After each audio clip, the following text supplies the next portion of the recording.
Bismillahirrahmanirrahim. Assalamu alaikum dear students. Welcome to online classes.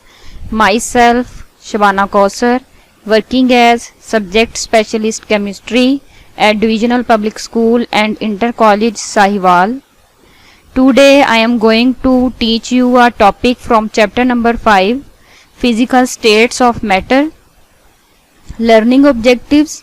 By the end of lesson, students will be able to define vapor pressure, to distinguish between evaporation and condensation, to define dynamic equilibrium, to explain the effect of temperature, shapes of molecules and nature of liquid on vapor pressure.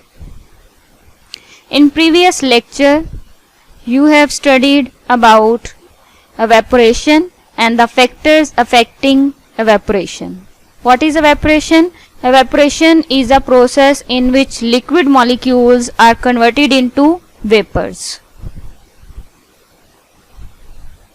Our today's topic of discussion is vapor pressure and the factors affecting vapor pressure. First of all, we must know what is system. Anything under observation is called system. कोई भी ऐसी चीज जिसको हम observe कर रहे हो is called as system. There are two kinds of system. One is open system, a system that exchange energy and matter with surrounding is called open system. And second kind is closed system, a system that exchange energy but not matter with surroundings. अब हमारे पास दो systems हैं, एक है open system और दूसरा है हमारे पास क्लोज सिस्टम. अब फर्स्ट जो है वो हम देखेंगे ओपन सिस्टम को. ओपन सिस्टम में आप देख सकते हैं कि ये हमारे पास एक कंटेनर है जिसमें हमने कोई भी लिक्विड जो है वो इसमें फिल किया हुआ है. वो लिक्विड हमारे पास वाटर भी हो सकता है और हम जो है इसको कांस्टेंट हीट सप्लाई प्रोवाइड करेंगे. जब हम इसको कांस्टेंट हीट सप्लाई करेंगे तो ये जो हमारे पास लिक्विड मॉलिक्यूल्स हैं ये वेपर्स में कन्वर्ट होंगे, क्योंकि कंटेनर के ऊपर कोई भी कवर नहीं है, इसका डायरेक्ट कनेक्शन है, इंटरेक्शन है विद द सराउंडिंग. तो अब क्या होगा कि ये जो लिक्विड मॉलिक्यूल्स जब वेपर्स में कन्वर्ट होंगे तो ये यहाँ से एस्केप कर जाएंगे और सराउंडिंग में एटमॉस्फेयर में जो गैसेस हैं उनके साथ मिक्सअप हो जाएंगे. ठीक है, ये हमारे पास ओपन सिस्टम है. नेक्स्ट हमारे पास है क्लोज सिस्टम. क्लोज सिस्टम में क्या है कि आप देख सकते हैं कि ये हमारे पास एक कंटेनर है, इसमें हमने कोई लिक्विड फिल किया हुआ है और इस कंटेनर को हमने कवर अप किया हुआ है. ठीक है, हमने एक लिड जो है इसके ऊपर प्लेस की हुई है. तो जब हम एक कंटेनर के ऊपर उसको किसी कवर से कवर अप कर देते हैं, किसी लिड से कवर अप कर देते हैं, तो हमारे पास एक क्लोज्ड सिस्टम बन जाता है. अब इस क्लोज सिस्टम में क्या होगा कि जब आप इस लिक्विड मॉलिक्यूल्स को कांस्टेंट हीट सप्लाई प्रोवाइड करेंगे तो लिक्विड मॉलिक्यूल जो है वो वेपर्स में कन्वर्ट होंगे. यही वेपर्स जो हैं वो इस लिड के साथ स्ट्राइक करेंगे और इसके साथ स्ट्राइक करने के बाद दोबारा से बैक हो जाएंगे. ठीक है, यानी कि जो यहाँ वेपर्स हैं वो एक्सकेप नहीं कर सकते, वो सराउंडिंग में एंटर नहीं हो सकते. ठीक है, वो इसी कंटेनर में ही रहेंगे. तो ये हमारे पास है क्लोज सिस्टम. ठीक है, तो आज जो हमने टॉपिक डिस्कस करना है वो है वेपर प्रेशर, और वेपर प्रेशर में जो है वो आपने क्लोज सिस्टम ही डिस्कस करना है. ठीक है, क्लोज सिस्टम ही जो है वो वेपर प्रेशर में इन्वॉल्व होगा.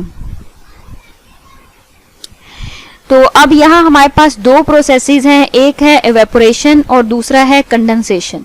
Liquid converted into gas is called evaporation and a process in which gas is converted into liquid is called as the condensation. यानी कि लिक्विड को जब हम हीट अप करते हैं तो वो गैस में कन्वर्ट हो जाता है, उसको हम कहते हैं एवेपोरेशन. और जब हम उन्हीं वेपर्स को कूल डाउन करते हैं तो हमारे पास जो है वो लिक्विड बन जाता है. ठीक है, तो ये जो गैस की लिक्विड में कन्वर्जन है इसको हम कहते हैं कंडेंसेशन. ठीक है, और अब ये जो हमारे पास रेट ऑफ एवेपोरेशन होगा वो रेट ऑफ कंडेंसेशन के बराबर हो जाएगा. ठीक है, इन अ क्लोज सिस्टम. जब हमारे पास क्लोज सिस्टम होगा तो रेट ऑफ एवेपोरेशन जो है वो कंडेंसेशन के बराबर हो जाएगा, रेट ऑफ कंडेंसेशन के बराबर हो जाएगा और हम कहेंगे कि हमने जो है वो इक्विलिब्रियम अटेन कर लिया है. तो यहाँ आप देख सकते हैं the equilibrium is a state when rate of vaporisation and rate of condensation is equal to each other. But in opposite direction, के रेट ऑफ एवेपोरेशन और रेट ऑफ कंडेंसेशन जो है वो बराबर होगा लेकिन इन ऑपोजिट डायरेक्शन होगा। Liquid जो है वो वेपर्स में कन्वर्ट हो रहे हैं, ये क्या हो रहा है, एवेपोरेशन, और आपके वही वेपर्स जो हैं वो कूल डाउन होकर कंडेंस होकर लिक्विड में कन्वर्ट होंगे और इस प्रोसेस को जो है वो हम कंडेंसेशन कह देंगे। Vapour pressure, the pressure exerted by the vapors of a liquid at equilibrium with the liquid at a particular temperature is called vapor pressure of a liquid। यानी कि हमारे पास क्या है कि वो प्रेशर जो वेपर्स जो हैं वो एक्सर्ट करते हैं जब वो इक्विलिब्रियम में होंगे with the liquid at a particular temperature, उसको हम कहेंगे वेपर प्रेशर। ठीक है, आप देख रहे हैं कि यहाँ हमारे पास क्लोज कंटेनर में दो काम हो रहे हैं कि लिक्विड जो है वो वेपर्स में कन्वर्ट हो रहे हैं, वेपोराइज हो रहे हैं, और वेपर जो है वो कंडेंस होकर लिक्विड में कन्वर्ट हो रहे हैं। जो है वो एक क्लोज कंटेनर है, ठीक है, जिसमें हमने लिक्विड मॉलिक्यूल्स लिए हुए हैं। लिक्विड यहाँ हमारे पास जो है वो वाटर है और हम इसको कांस्टेंट हीट सप्लाई प्रोवाइड कर रहे हैं। ठीक है, क्लोज सिस्टम है। जब आप वाटर को हीट सप्लाई करेंगे तो लिक्विड मॉलिक्यूल जो हैं वो एनर्जीज गेन करेंगे। ठीक है, by supplying heat molecules of water की जो है वो काइनेटिक एनर्जीज इंक्रीज करेंगी। जब मॉलिक्यूल्स की काइनेटिक एनर्जीज इंक्रीज करेंगी तो क्या होगा, intermolecular forces of attractions overcome होंगी और लिक्विड जो है वो वेपर्स में कन्वर्ट हो जाएंगे। ठीक है, और वो वेपर जो है वो अपवर्ड मूव करेंगे और यहाँ से इनको एक्सकेप करने के लिए कोई भी रास्ता ना मिलेगा तो क्या होगा कि ये इस लिड ऑफ कंटेनर के साथ स्ट्राइक करके दोबारा से वापस मूव करेंगे। जब ये वापस आएंगे तो ये जो लिक्विड मॉलिक्यूल्स हैं एट द सरफेस वो इन वेपर्स को ट्रैप कर लेंगे और ये दोबारा से वेपर जो है वो लिक्विड में कन्वर्ट हो जाएंगे। ठीक है, तो ये हमारे पास है कंडेंसेशन, और जब ये लिक्विड जो है वो वेपर्स में कन्वर्ट हो रहे थे तो वो हमारे पास था एवेपोरेशन। तो जब रेट ऑफ कंडेंसेशन और एवेपोरेशन जो है वो बराबर हो जाएगा तो हम कहेंगे कि हमने इक्विलिब्रियम जो है वो अटेन कर लिया है। तब जो हमारे पास प्रेशर जो है वो एक्सर्ट होगा by the vapours of a liquid will be called as the vapour pressure. तो यहाँ जो है अभी हमने एलेबोरेट किया है stage of dynamic equilibrium between liquid and its vapours. सबसे पहला प्रोसेस जो है वो हमारे पास वेपोराइजेशन का है, जिसमें हमारे पास लिक्विड मॉलिक्यूल्स जो हैं वो वेपर्स में कन्वर्ट होंगे। ये अपवर्ड एरो जो है वो इस बात को शो कर रहा है कि आपके जो लिक्विड के मॉलिक्यूल्स हैं वो वेपर्स में कन्वर्ट हो गए। तो ये हमारे पास वेपर स्टेट को जो है वो अपवर्ड एरो रिप्रेजेंट कर रहा है। तो आहिस्ता आहिस्ता क्या होगा कि ये जो हमारे पास वेपर्स हैं ये लिक्विड में कन्वर्ट होने लग जाएंगे बाय कंडेंसेशन। ठीक है, तो स्टार्ट में हमारे पास क्या होगा कि वेपोराइजेशन रेट जो है वो ज्यादा होगा और कंडेंसेशन रेट जो है वो कम होगा, यानी कि ज्यादा मॉलिक्यूल्स जो है वो वेपोराइज होंगे, कम मॉलिक्यूल्स जो है वो कंडेंस होंगे। ठीक है, विद पैसेज ऑफ टाइम जो है वो हमारे पास रेट ऑफ कंडेंसेशन जो है वो इंक्रीज करेगा और फाइनली जो है वो हमारे पास rate of condensation will become equal to the rate of vaporisation. ठीक है, कि जितने नंबर ऑफ मॉलिक्यूल्स जो हैं वो वेपोरेट हो रहे हैं उतने ही नंबर ऑफ मॉलिक्यूल्स जो हैं वो कंडेंस हो रहे हैं। ठीक है, तो हम कहेंगे कि हमने जो है वो इक्विलिब्रियम अटेन कर लिया है। ठीक है, इसको हम कहेंगे डायनामिक इक्विलिब्रियम, कि जब rate of vaporisation will become equal to the rate of condensation, यानी कि जितने नंबर ऑफ मॉलिक्यूल्स वेपोरेट हो रहे हैं उतने ही नंबर ऑफ मॉलिक्यूल्स जो हैं वो कंडेंस हो रहे हैं। ठीक है, From the open surface of a liquid, molecules evaporate and mix up with the air, but when we close a system, evaporated molecules start gathering over the liquid surface। कि जब हमारे पास open surface होगा liquid का तो molecule जो हैं वो evaporate कर जाते हैं, वो एयर के साथ मिक्सअप हो जाते हैं, लेकिन जब हमारे पास क्लोज सिस्टम होगा तो इवेपोरेटेड मॉलिक्यूल जो हैं वो गैदर हो जाएंगे over the liquid surface. Initially the vapours condense slowly to return to liquid, यानी कि स्टार्ट में हमारे पास रेट ऑफ कंडेंसेशन जो है वो स्लो होगा। After some time condensation process increases and a stage reaches when the rate of evaporation becomes equal to the rate of condensation, के कुछ टाइम के बाद जो है वो रेट ऑफ एवेपोरेशन और रेट ऑफ कंडेंसेशन जो है वो इक्वल हो जाएगा। At that stage, the number of molecules evaporating will be equal to the number of molecules coming back, means condensing to liquid. This stage is called as the dynamic equilibrium, कि ये जो हमने state attain कर ली है इसको हम कहते हैं डायनामिक इक्विलिब्रियम। अब जो है वो हम फैक्टर्स डिस्कस करते हैं जो कि वेपर प्रेशर को अफेक्ट करते हैं। सबसे पहला फैक्टर है nature of liquid. Vapour pressure जो है वो नेचर ऑफ लिक्विड पर डिपेंड करता है। पोलर लिक्विड जो है उनका वेपर प्रेशर कम होता है than non polar liquids at the same temperature. इसकी रीजन क्या है कि पोलर लिक्विड जो है उनका वेपर प्रेशर क्यों कम है as compare to non polar liquids? तो वो ये है कि जो पोलर मॉलिक्यूल्स होते हैं उनमें स्ट्रॉन्ग इंटरमॉलिक्यूलर फोर्सेस मौजूद होती हैं। ठीक है, कि पोलर मॉलिक्यूल्स में जो है वो strong intermolecular forces of attractions होंगी जिसकी वजह से उनकी इवेपोरेशन जो है वो कम होगी, और जब हमारे पास इवेपोरेशन कम होगा वेपर प्रेशर भी कम होगा। ठीक है, और जो नॉन पोलर मॉलिक्यूल्स होते हैं उनमें इंटरमॉलिक्यूलर फोर्सेस ऑफ अट्रैक्शन जो है वो वीक होंगी, इसलिए उनका वेपोरेशन रेट जो है वो ज्यादा होगा, और जब ज्यादा वेपर्स बनेंगे तो वो ज्यादा प्रेशर एक्सर्ट करेंगे, इस तरह से जो है उनका वेपर प्रेशर ज्यादा होगा। ठीक है, नॉन पोलर लिक्विड जो है उनका वेपर प्रेशर ज्यादा होगा और पोलर लिक्विड जो है उनका वेपर प्रेशर कम होगा।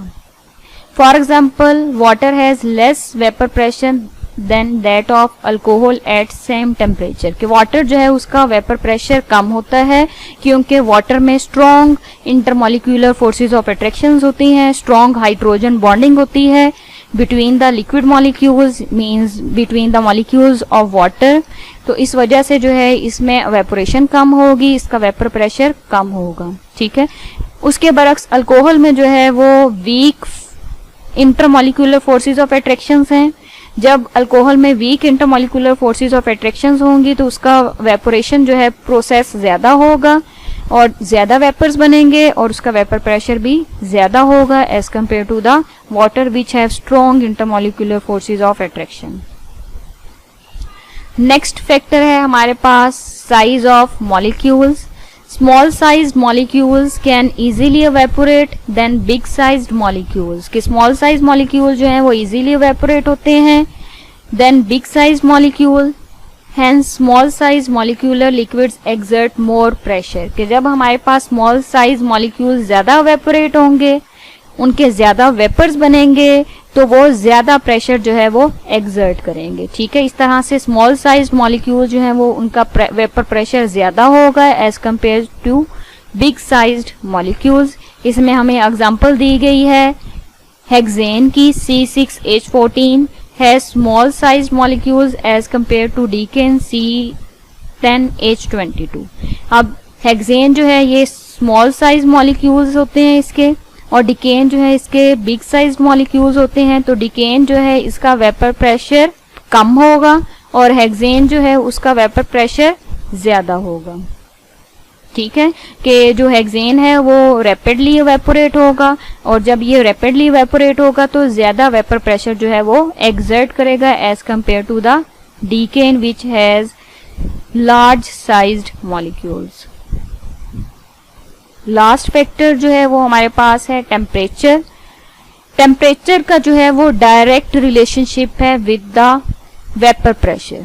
ठीक है, अगर हम टेम्परेचर इंक्रीज करते हैं तो वेपर प्रेशर जो है वो इंक्रीज कर जाता है। ठीक हो गया, अगर हम टेम्परेचर इंक्रीज करते हैं किसी भी लिक्विड का तो उसमें क्या होता है कि जब हम टेम्परेचर इंक्रीज करते हैं तो मॉलिक्यूल्स जो हैं उनकी काइनेटिक एनर्जीज इंक्रीज हो जाती हैं। जब मॉलिक्यूल्स की काइनेटिक एनर्जीज इंक्रीज कर जाएंगी तो क्या होगा कि जो मॉलिक्यूल्स में इंटरमॉलिक्यूलर फोर्सेस ऑफ अट्रैक्शंस हैं वो ओवरकम हो जाएंगी, वो ब्रेक डाउन हो जाएंगी, और जब इंटरमॉलिक्यूलर फोर्सेस ऑफ अट्रैक्शन जो हैं वो ओवरकम हो जाती हैं तो लिक्विड मॉलिक्यूल जो हैं वो वेपर्स में कन्वर्ट हो जाते हैं, और जब वेपर्स बनेंगे तो वो प्रेशर एक्सर्ट करेंगे, that will be called as the vapour pressure. तो इस तरह से जैसे जैसे आप टेम्परेचर इंक्रीज करते जाएंगे kinetic energies of molecules increase करेंगी, intermolecular forces of attraction overcome होंगी, वेपर्स ज्यादा बनेंगे, एवेपोरेशन ज्यादा होगा, और उसके साथ ही साथ जो है वो वेपर प्रेशर जो है वो भी इंक्रीज करेगा। नेक्स्ट जो है वो हमने ये डायग्राम शो की है कि वेपर प्रेशर जो है वो इंक्रीज करता है विद इंक्रीजिंग टेम्परेचर। इसमें आप देख सकते हैं कि ये हमारे पास दो कंटेनर्स हैं। एक कंटेनर जो है उसका टेम्परेचर 20 डिग्री सेल्सियस है और दूसरा जो है उसको हमने टेम्परेचर प्रोवाइड किया है 80 डिग्री सेल्सियस, ठीक है, और दोनों में सेम अमाउंट ऑफ लिक्विड जो है वो हमने फिल की है, ठीक है। तो अब हमारे पास क्या होगा कि जिसका टेम्परेचर कम है उसका वेपर प्रेशर कम होगा, उसमें कम मॉलिक्यूल जो है वो इवेपोरेट होंगे, और वो वाला कंटेनर जिसका टेम्परेचर ज्यादा है उसमें ज्यादा नंबर ऑफ मॉलिक्यूल जो है वो इवेपोरेट होंगे, क्योंकि वहां मॉलिक्यूल्स की काइनेटिक एनर्जी जो है वो इंक्रीज कर जाएंगी, ठीक है। तो इस तरह से जो है वो वहां 80 डिग्री सेल्सियस वाले कंटेनर का वेपोरेशन रेट जो है वो ज्यादा होगा, और यहाँ जो है वेपर प्रेशर ज्यादा होगा as compare to the container which have 20 degree Celsius temperature. तो T1 वेपर प्रेशर जो है वो T2 कंटेनर का ज्यादा होगा, और T1 कंटेनर का जो है वो वेपर प्रेशर कम होगा, और मॉलिक्यूल्स की काइनेटिक एनर्जीज जो है वो भी T1 कंटेनर की कम होंगी। नेक्स्ट जो है वो हमने एक टेबल जो है वो ड्रॉ किया है, vapour pressure of water at different temperatures. तो यहाँ हमारे पास है relationship of vapour pressure of water with temperature. Temperature degree Celsius में हम डिस्कस करेंगे, और वेपर प्रेशर जो है वो मिलीमीटर ऑफ मरकरी में।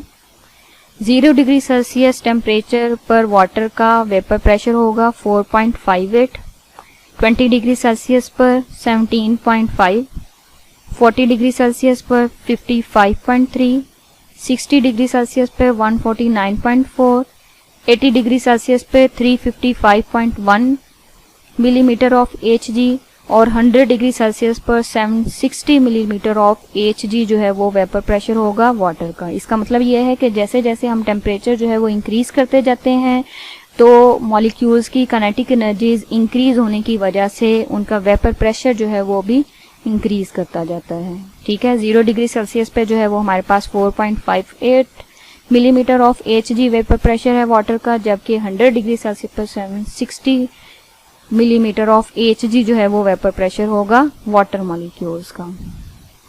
Now it's time to recap our lesson. First of all vapour pressure, ये हमारे पास एक कंटेनर है जिसको हमने कवर अप किया हुआ है विद द लिड, और इसमें हमने लिक्विड जो है वो कोई फिल किया हुआ है, कोई भी लिक्विड हो सकता है, लाइक हमारे पास वाटर है।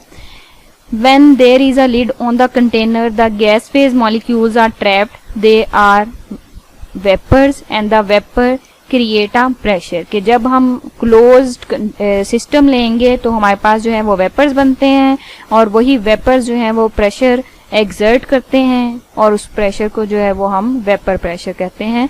तो यहाँ वेपर प्रेशर में हम क्या देख रहे हैं कि लिक्विड जो है वो हमारे पास गैस में कन्वर्ट होता है। जब लिक्विड जो है वो गैस में कन्वर्ट होता है तो उसके लिए जो है वो हीट रिक्वायर्ड होती है, यानी कि ये जो हमारे पास conversion of liquid into gas है ये एंडोथर्मिक प्रोसेस है। Particles on the surface that have enough energy to overcome intermolecular forces, कि जब हम जो है वो हीट सप्लाई करेंगे तो लिक्विड मॉलिक्यूल्स जो है उनकी काइनेटिक एनर्जीज इंक्रीज कर जाएंगी। वो क्या करेंगे, इंटरमॉलिक्यूलर फोर्सेस ऑफ अट्रैक्शंस को ओवरकम करेंगे और वो लिक्विड से गैस फॉर्म में कन्वर्ट हो जाएंगे। लिक्विड मॉलिक्यूल जब गैस में कन्वर्ट होंगे तो वेपोरेशन, और गैस जब लिक्विड में कन्वर्ट होगा तो कंडेंसेशन, और ये दोनों प्रोसेसेस जो हैं वो इक्विलिब्रियम अटेन कर लेते हैं। A measure of the natural evaporation rate of a substance, vapour pressure से जो है वो हमें evaporation rate of substance के बारे में इंफॉर्मेशन मिलती है। Vapour pressure is the pressure exerted by the vapors of liquid when they are in equilibrium with the liquid in a closed container। अब क्लोज कंटेनर क्यों रिक्वायर्ड होता है? To measure the vapour pressure. Close container हमारे पास molecules के जो chances होते हैं टू एक्सकेप द कंटेनर वो खत्म हो जाते हैं, ठीक है। आपके लिक्विड मॉलिक्यूल्स जब वेपर्स में कन्वर्ट होते हैं तो वो आपके कंटेनर को एक्सकेप नहीं कर सकते जब हम क्लोज कंटेनर लेंगे। तो जब हमारे पास क्लोज कंटेनर होगा तो ही हम इक्विलिब्रियम को डिस्कस कर पाएंगे, तो ही हमारे पास जो है वो दो प्रोसेसेस ऑपरेट होंगे, वेपोरेशन भी और कंडेंसेशन भी। फिर कंडेंसेशन प्रोसेस में और वेपोरेशन प्रोसेस में जो है वो इक्विलिब्रियम अटेन कर लेंगे, और जब हम इक्विलिब्रियम अटेन करेंगे तो जो है वो हम वेपर प्रेशर को डिस्कस करते हैं। So close container is necessary for measuring vapour pressure. Vapour pressure concept है यहाँ हमारे पास कि सबसे पहले आप देख सकते हैं कि हमारे पास इवेपोरेशन होती है कि जब भी हम लिक्विड मॉलिक्यूल को हीट सप्लाई करते हैं तो लिक्विड मॉलिक्यूल्स जो हैं वो वेपर्स में कन्वर्ट होते हैं, इसको हम कहते हैं इवेपोरेशन। फिर हमारे पास क्या होता है कि ये जो इवेपोरेटेड मॉलिक्यूल्स हैं, वेपर्स हैं, ये लिड के साथ स्ट्राइक करते हैं, वहां से क्या करते हैं, बैक मूव करते हैं। जब ये बैक आते हैं वेपर मॉलिक्यूल्स तो ये जो सरफेस पे लिक्विड मॉलिक्यूल्स होते हैं वो इन वेपर्स को ट्रैप कर लेते हैं और ये जो वेपर्स हैं ये लिक्विड में कन्वर्ट हो जाते हैं, इसको हम कहते हैं कंडेंसेशन। स्टार्ट में हमारे पास जो है वो नंबर ऑफ कंडेंसिंग मॉलिक्यूल्स जो हैं वो कम होते हैं और नंबर ऑफ इवेपोरेटिंग मॉलिक्यूल्स जो हैं वो ज्यादा होते हैं, लेकिन विद पैसेज ऑफ टाइम जितने नंबर ऑफ मॉलिक्यूल्स जो हैं वो इवेपोरेट होंगे उतने ही नंबर ऑफ मॉलिक्यूल्स जो हैं वो कंडेंस भी होंगे। मॉलिक्यूल्स तो हम कहेंगे कि हमने डायनामिक इक्विलिब्रियम जो है वो अटेन कर लिया है। तो ये हमारे पास जो है वो डायनामिक इक्विलिब्रियम था। नेक्स्ट जो है वो हमने फैक्टर्स डिस्कस किए हैं कि पोलर मॉलिक्यूल्स जो हैं उनका लो वेपर प्रेशर होता है और नॉन पोलर लिक्विड जो है उनका सेम टेम्परेचर पर वेपर प्रेशर जो है वो ज्यादा होगा। इसी तरह से जो स्मॉल साइज मॉलिक्यूल्स होते हैं वो जो है वो इजीली इवेपोरेट होते हैं देन बिग साइज मॉलिक्यूल्स। तो इस तरह से स्मॉल साइज मॉलिक्यूलर लिक्विड जो है वो ज्यादा प्रेशर एक्सर्ट करेंगे as compare to the big sized molecules. Last factor जो हमने डिस्कस किया है which affect the vapour pressure that is temperature, कि वेपर प्रेशर जो है वो इंक्रीज करता है with increasing temperature.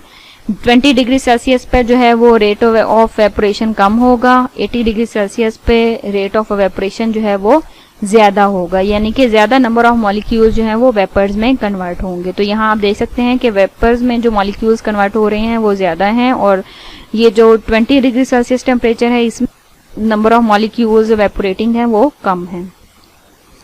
As temperature increase, the amount of vapor generated by a liquid in a closed container increases, कि जब टेम्परेचर इंक्रीज करेंगे तो हमारे पास evaporation जो है वो इंक्रीज होगी in a closed container.